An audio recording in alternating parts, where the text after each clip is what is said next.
دیکھیے توبہ تو ہم سب کرتے ہیں، استغفار کی تصویب بھی پڑھتے ہیں، پڑھنی بھی چاہیے، اس کا اجر ہے الحمدللہ۔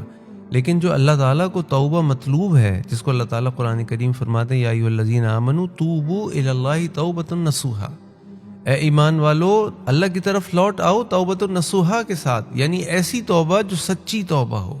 اور سچی توبہ کے کچھ انگریڈینٹس ہوتے ہیں، کچھ کمپوننٹس ہوتے ہیں، اس کے بغیر سچی توبہ نہیں ہوتی۔ توبہ کا پہلا انگریڈینٹ ہے کہ انسان اس گناہ کو فوراً چھوڑ دے جس گناہ پر وہ توبہ کر رہا ہوتا ہے۔ یعنی اگر کوئی شخص میوزک سے توبہ کرتا ہے تو اس کے لیے ضروری ہے کہ اس میوزک کو فوراً چھوڑ دے، یہ نہ ہو کہ وہ میوزک بھی سنتا رہے اور استغفر اللہ کی تصویب بھی پڑھتا رہے۔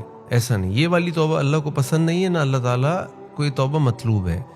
توبہ کا دوسرا انگریڈینٹ یہ ہے کہ انسان کو اپنے اس گناہ کے اوپر شرمندگی ہو، اور ہمیں اللہ سے بڑی دعا کرنی چاہیے کہ اللہ اگر ہم سے کوئی گناہ ہو رہا ہو تو اللہ ہمیں یہ احساس ہو جائے کہ ہم سے گناہ ہو رہا ہے، تاکہ ہم آپ کی بارگاہ میں توبہ کر لیں اور آپ سے معافی مانگ لیں۔ ایسا نہ ہو کہ ہم گناہ کرتے کرتے کرتے ہمیں احساس ہی نہ ہو اور وہ گناہ ہماری زندگی کا حصہ بن جائے اور اس حال میں ہم اللہ رب العزت سے جا مل لیں۔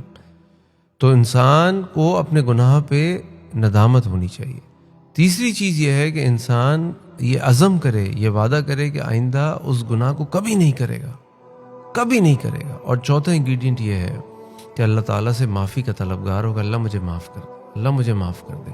یہ توبہ کے 4 انگریڈینٹ ہیں جو بہت ضروری ہیں، کیونکہ اگر ہم توبہ نہیں کریں گے اور یہ گناہ کرتے رہیں، اللہ سے دعائیں کرتے رہیں، گناہ کرتے رہیں، اللہ سے دعائیں کرتے رہیں، اور توبہ ہماری نہ ہو تو مجھے بتائیں، تو پھر ہم جب اللہ سے دعائیں کریں گے تو کن گناہوں سے معافی کی دعائیں کریں گے؟